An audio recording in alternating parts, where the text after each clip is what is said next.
É carta de... Segunda carta de Pedro, né? Segunda carta de Pedro. Nós, nos dias anteriores, né?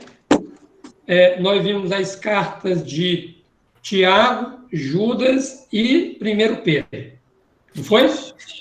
Foi. Beleza.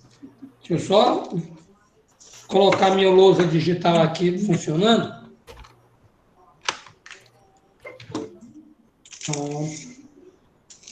Cadê a caneta dela? Está aqui.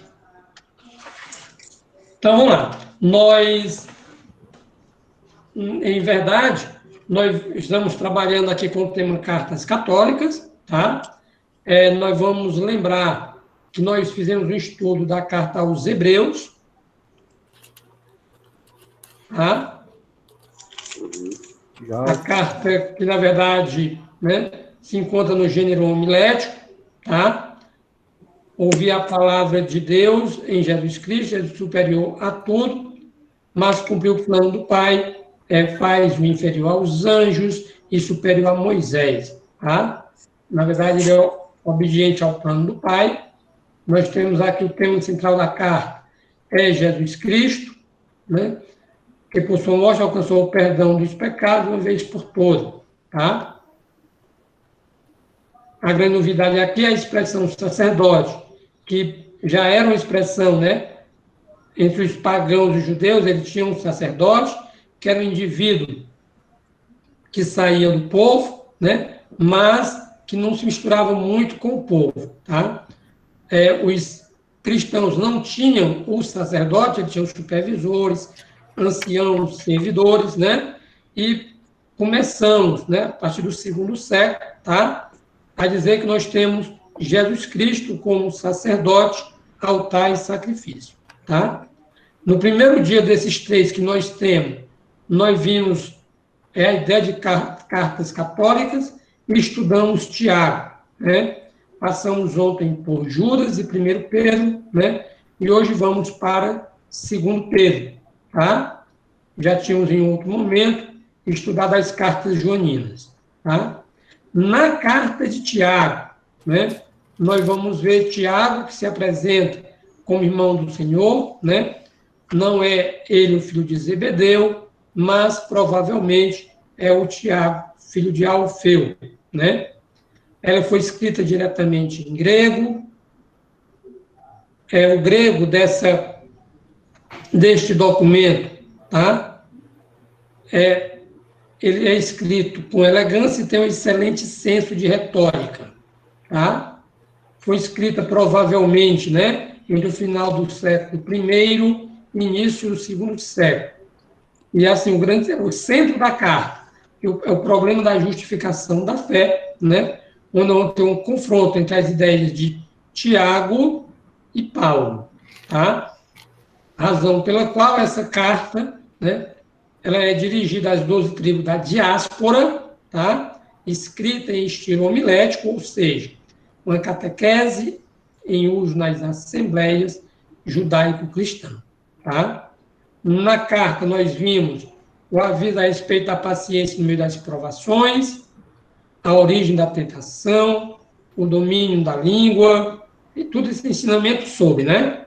A importância do relacionamento e da misericórdia, a eficácia da oração e o sacramento da unção dos enfermos. Quanto aos preceitos morais, a exortação dos pobres, a advertência aos ricos, execução de boas obras, acautelamento contra a fé estéril, lembrando a ideia das obras, né? Há quem sugira que seja uma discussão dirigida a Paulo, né? A epístola a Tiago representa o equilíbrio dialético entre fé e obra. Daí nós ontem vimos Judas, não foi? Foi. Deixa eu só receber aqui uma pessoa que está chegando.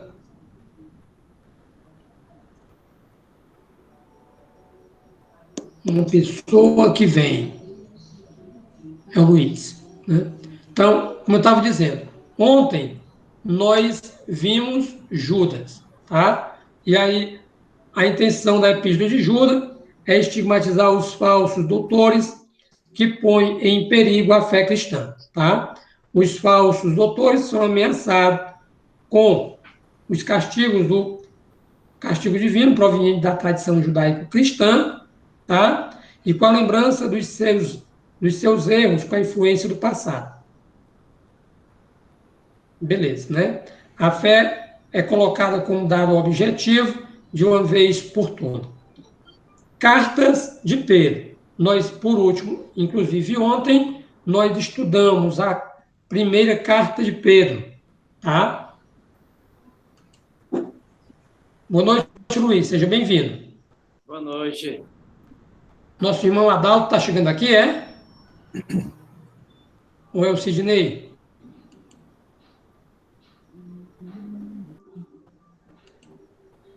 Então, vamos nós.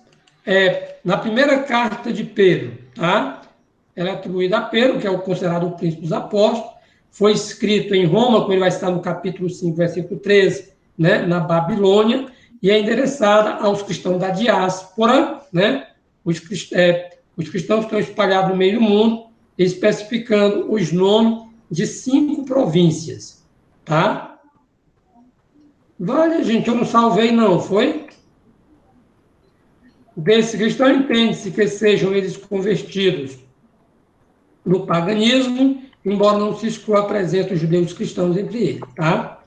O grego da carta é um grego correto, simples, né, e harmonioso, tá? Porém, né, vamos lembrar que Pedro, ele era um galileu, né, inclusive galileu sem letras, tá? E ele teria sido secretariado por Silvano, que também secretariara Paulo, tá? O objetivo da primeira carta de Pedro, sustentar a fé dos seus destinatários em meio às provações que o assalam, tá? E essas provações, né, por causa do estilo de vida, os cristãos eram acusados de prepotência, injúrias, calúnias, tá? A primeira carta de Pedro, tá? Ela deve ser anterior à morte de Pedro, tá? E Silvano teria coletado seus dados seguindo a orientação do próprio Pedro. Tá? A carta de Pedro é uma carta que apresenta, né? Se apresenta de caráter prático, tem uma riqueza de doutrina. Nós vimos ontem, né, o capítulo 2, né, capítulo 5, né, bem com calma, inclusive, né? Tem uma teologia de comovente ad missionário.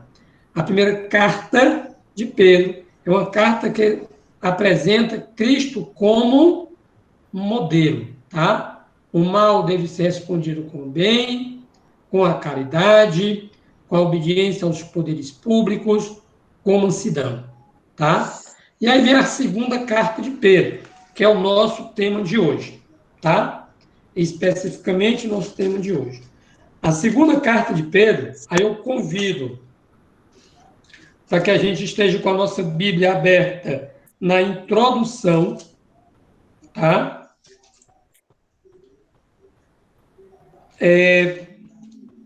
Gente, na última página da introdução,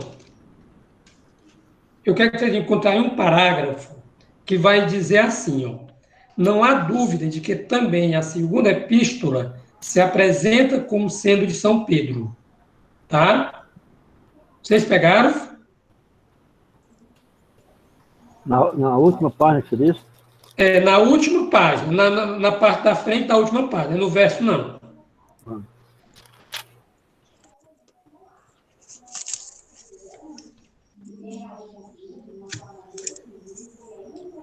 Perfeitamente. Encontrou? Okay. Quem é que quer ler aí para mim? Um leu um parágrafo e o outro leu o outro. Posso ler? Começar. Por favor. Não há dúvida de que também a segunda epístola se apresenta como sendo de São Pedro, não apenas no endereço. O apóstolo põe seu nome, mas ainda alude ao anúncio de Jesus a respeito de sua morte e afirma ter sido testemunha da transfiguração Enfim, então, há uma primeira carta, que deve ser 1 Pedro. Obrigado. Alguém pega aí para mim esse 2 Pedro 1, 16 a 18. 2 Pedro 1, 16 a 18.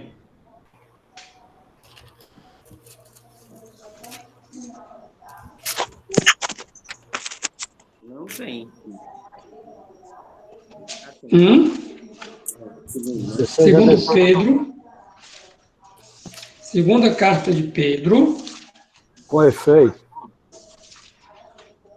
não foi seguido fábulas sutis, mas por termos sido testemunha ocular da sua majestade, que vos demos a conhecer o poder e a vinda de nosso Senhor Jesus Cristo. Beleza. Pois ele recebeu de Deus, Pai, honra e glória, quando uma voz vinda de sua glória lhe disse: Este é o meu filho amado, em que me Beleza. compraste. Aí você observa, tá? É assim, né? Nós vamos ver aqui Pedro pregando, tá? Contra a doutrina dos gnósticos. Gente, vou colocar assim uma comparação meio doida, tá? Em dias de hoje. Vocês sabem que o cara, quanto mais inteligente, quanto mais conhecimento tem, né? Assim, estou falando em termos de ciência, o cara fica bem facinho de negar a existência de Deus. Certo? A doutrina gnóstica, tá? Que vem de gnose, tá? Que significa conhecimento. Esse cara eram pessoas que tinham conhecimento, tá? Lá do gnosticismo. E eles faziam, tá? Eles arquitetavam conjecturas, especulações em apoio dos seus erros sobre a parousia, né? E aí é o seguinte, Pedro aqui vai estar pregando nessa carta contra os gnósticos, tá? Gente, muita gente acreditava que a parousia ia acontecer a qualquer instante, que Jesus só foi ali no céu, daqui a pouco voltava, sabe? Igual o Everto chegou aqui no Careré, no instante estava em Sobral de volta. Tá? Oi? Então, nesse caso aqui, o autor sagrado está se colocando como alguém, gente, que viu, tá? Que viu a transfiguração. Ok? Então, preste atenção. Quanto à parousia, né? Olha o objetivo da carta. Manter os membros da comunidade sob aviso, tá? Contra os falsos doutores. Queridos, ele está falando aqui de quem? Dos gnósticos. Certo? E aí ele vai também responder à inquietação causada pela demora da parousia. Tá? Se você pegar um estudo da carta de Pedro, né, aqui mesmo, então, assim, a galera está inquieta porque, rapaz, a parousia não chegou, né? Jesus não voltou ainda, tá? E aí vem, ó, vamos usar com expressão nada didática, tá? Mas aqui vem os carniças, tá? Dos gnósticos, para tentar ludibriar os fiéis da comunidade. Tranquilo? Tranquilo. Então, vamos lá. Continua aí, Everto, por favor. Se escreve segunda vez aos mesmos leitores, preste atenção, ó. Ele está escrevendo, né? Lembra para quem que ele escreveu na primeira carta? A galera lá do Ponto, da Ásia, não foi? Tá? Então, assim, se ele está escrevendo para essas comunidades, na primeira carta, aqui nós vamos ver uma segunda carta escrita ao mesmo público. Vai lá, Francisco. Se escreve segunda vez aos mesmos leitores, é com dupla finalidade, pô-los de sobreaviso contra os falsos doutores e responder à inquietação causada pela demora da parousia. Rigorosamente falando, podemos imaginar estes falsos doutores e esta inquietação desde o fim da vida de São Pedro. Mas há outras considerações que põem em dúvida a autenticidade e sugerem data mais tardia. A linguagem apresentada notáveis diferenças em relação a 1 Pedro. Todo o capítulo 2 é uma retomada, livre, mas patente, da Epístola de Judas. Só um instantinho, velho. Tá? Só um instantinho, velho. Olha o que esse dado aí é um dado interessantíssimo, tá? O capítulo 2 é uma retomada da Epístola de Judas, tá? Então, vamos ter cuidado com isso aqui. Significa, por exemplo, que o autor sagrado conhecera a Epístola de Judas, dirigida a comunidades, tá? E nesse segundo capítulo da segunda carta de Pedro, tá? A carta de Judas foi um documento que auxiliou na escrita. Continue, Francisco.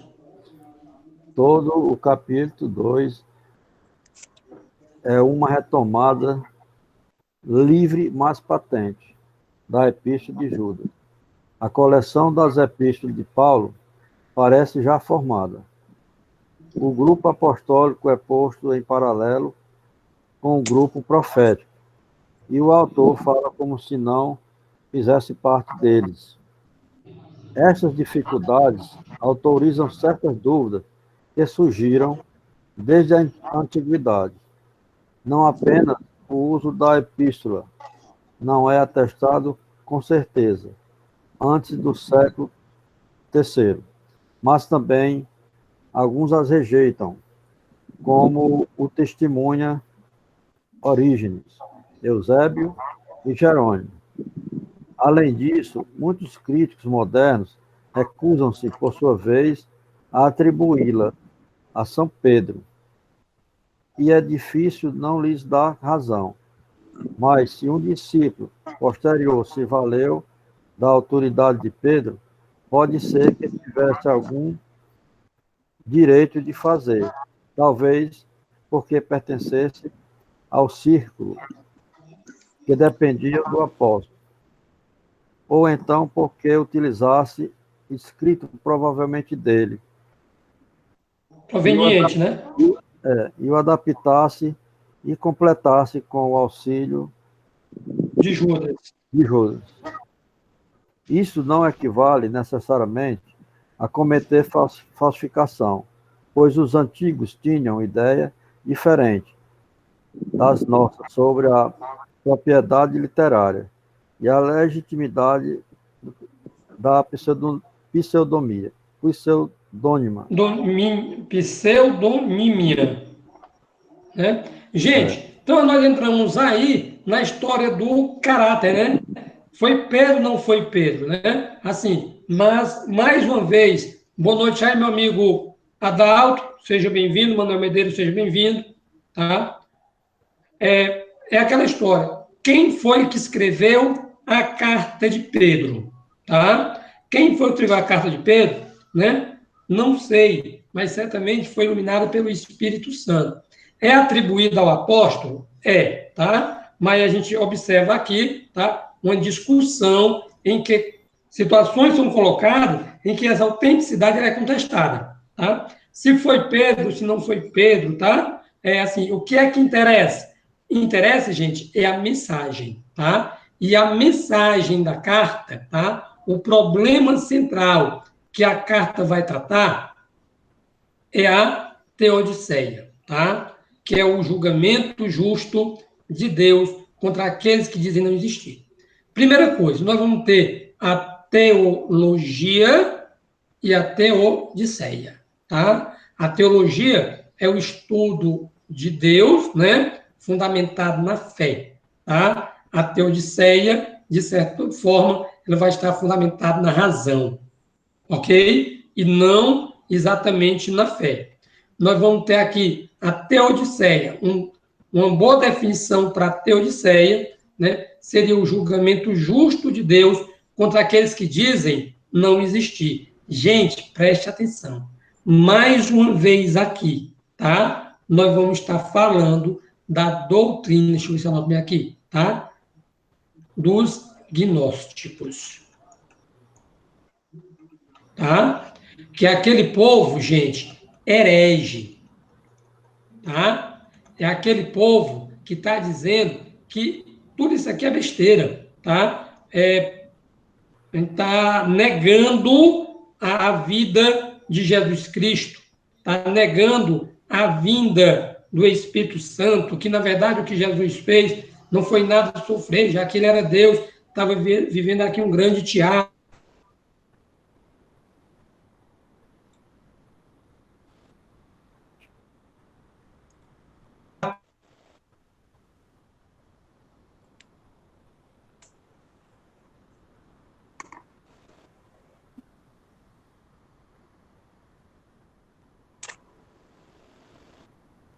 Basta que a epístola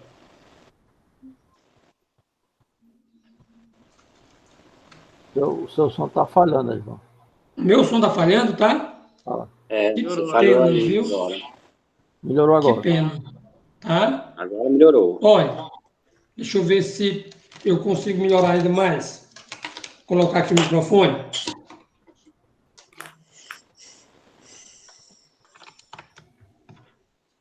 E agora? Tá, beleza. Maravilha. Agora tá bem. Gente, então, vamos lá, tá? O que é que se sugere aqui, ó? O julgamento justo de Deus contra aqueles que dizem não existir, tá? Não existir o quê? Providência nem julgamento em Deus, vida no além, recompensa ou punição depois da morte. Amiguinho, tem um bocado de gente com conhecimento, tá? Que vai falar sobre isso aqui, recompensa ou punição, por exemplo, depois da morte, tá? São ideias espalhadas por quem? Pelos epicuristas. Gente, eu adoro filosofia, sabe? Cara, mas esse povo deu tanto trabalho aos cristãos no início, você não tem nem ideia, tá? Então, os cabras cheios de conhecimento, né? Assim, exalando conhecimento, filosofia e tudo, essa galera aqui andou prejudicando as comunidades de cristãos, tá? Então, para esses caras aqui, epicuristas, apologistas, filósofos, rabino, tá? Isso que a comunidade cristã vivia era tudo besteira, tá? Gente, vamos lá. Seguindo.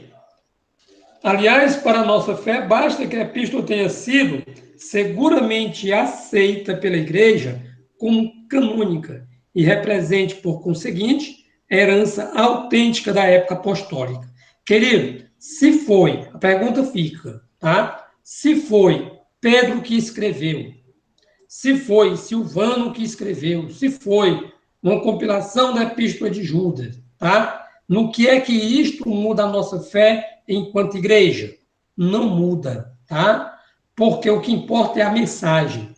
Então, essa carta, ela é dirigida aos leitores da cultura, de cultura mista, tá? Aquilo que nós vamos chamar de uma igreja urbana, tá? É a galera, né, que tinha uma cultura, né, bíblica, uma cultura greco-romana, tá? Nós estamos falando de uma igreja urbana, como eu estava dizendo. A mensagem central desta epístola é a vinda próxima do reino de Deus. Tranquilo? Gente, Alguém pode fazer para mim a leitura aí do penúltimo parágrafo, tá? O problema central a que a epístola se refere.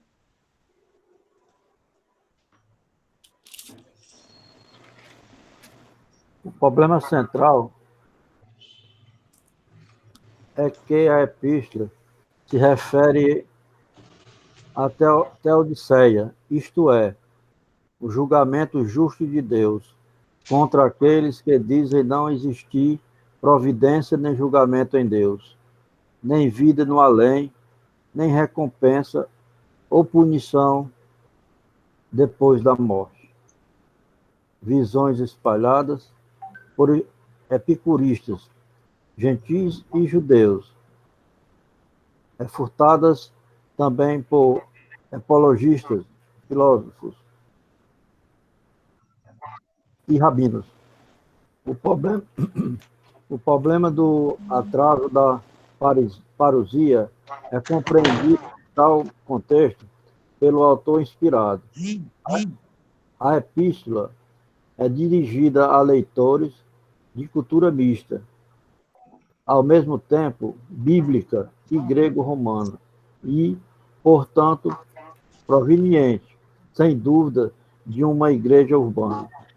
O conhecimento de sua própria cadeia de autoridades, o sagrado de suas próprias tradições evangélicas, paulinas e apostólicas, a preocupação de estabelecer uma harmonia coerente e uma interpretação normativa dessas tradições recebidas.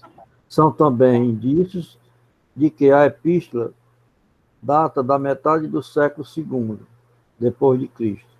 A carta, portanto, permanece um exemplo interessante da fidelidade radical, em situação transformadora, a mensagem central de Jesus, a vinda próxima do reino de Deus. Muito bem. Então, aí, nesse ponto, a gente conclui, né? Assim, o que seria a segunda, não, o que seria não, o que é, né? A segunda carta de São Pedro, tá? Nós vamos olhar, tá? Lá no capítulo 1, versículo 1, tá? Simão Pedro, servo e apóstolo de Jesus Cristo, aos que receberam pela justiça do nosso Deus e Salvador, Jesus Cristo, uma fé de valor igual à nossa, graça e paz vos sejam dadas abundantemente, concedida pelo conhecimento de nosso Senhor. Tá? Então, nós vamos ver aqui o autor da carta se apresenta como sendo Pedro, né? O príncipe dos apóstolos. Tá? No capítulo 1, versículo 12, alguém lê aí 12 a 15, por favor?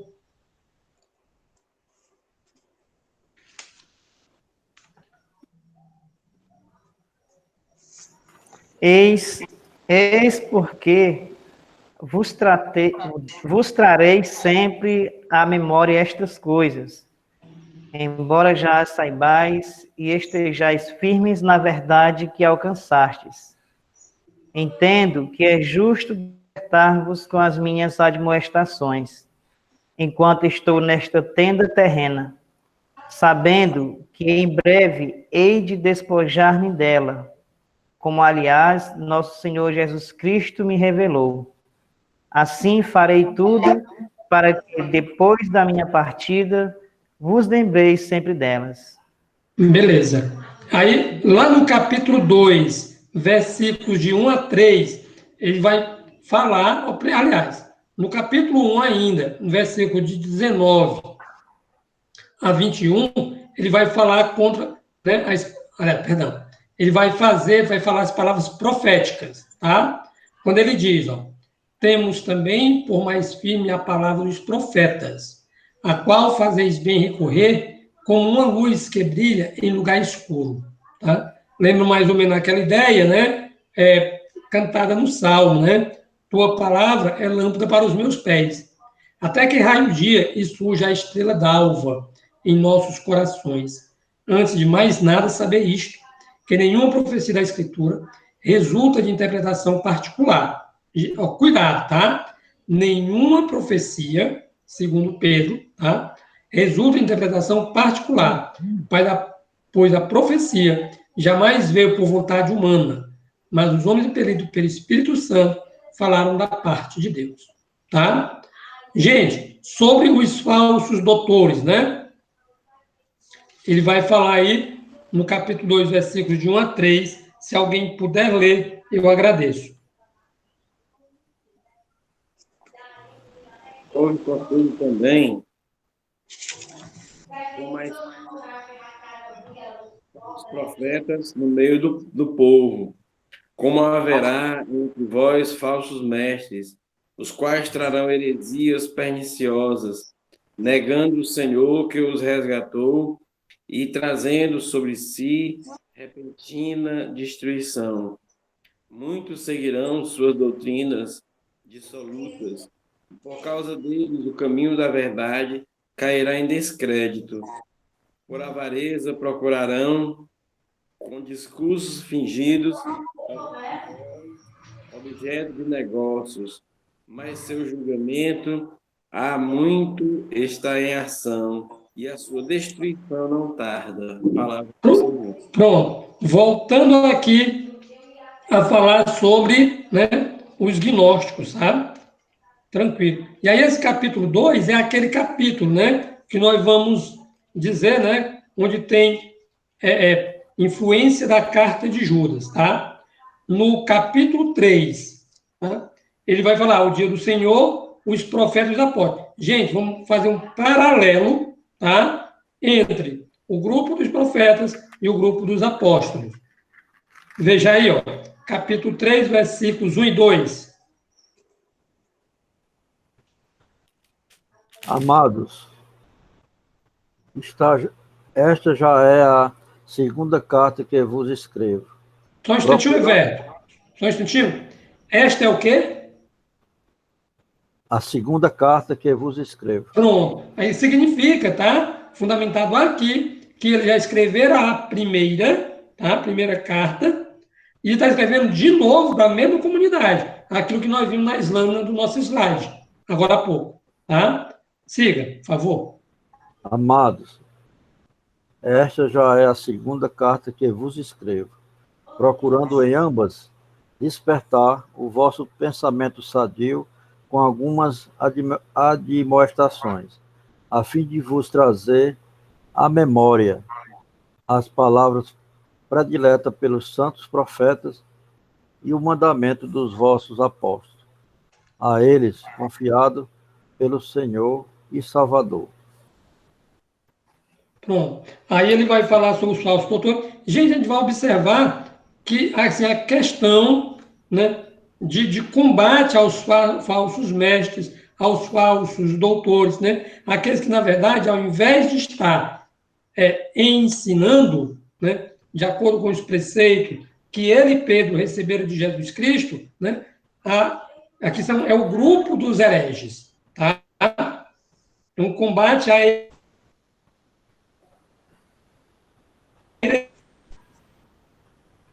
heresia, a doxologia, né, no capítulo 3, versículos de 11 até 17. Tá? Alguém conclui aí para nós, por favor?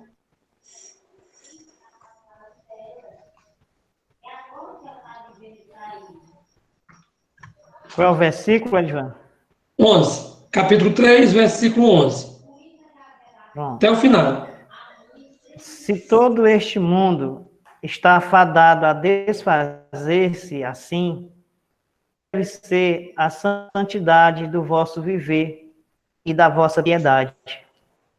Enquanto esperais e apressais a vinda do dia de Deus, no qual os céus em chamas se dissolverão e os elementos consumidos pelo fogo se fundirão.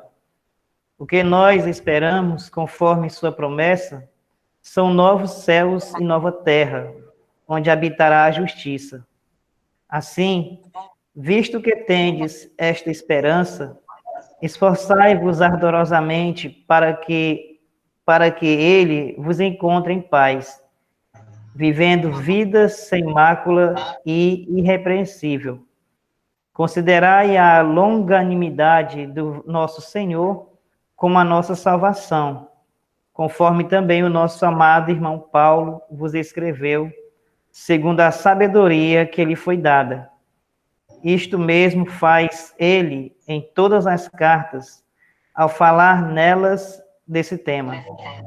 É verdade que em suas cartas se encontram alguns pontos difíceis de entender, que os ignorantes e vacilantes torcem, como fazem com as demais escrituras, para a própria perdição.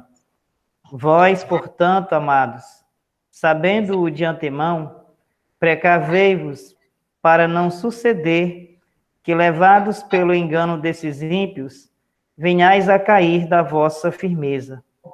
Crescei na graça e no conhecimento de nosso Senhor e Salvador Jesus Cristo. A ele seja a glória agora e até o dia da eternidade. Amém. Amém. Então, e aí ele ainda vai terminar, tá? Ele conclui a carta com o amém. Ou seja, assim seja, tá? Cumpra-se.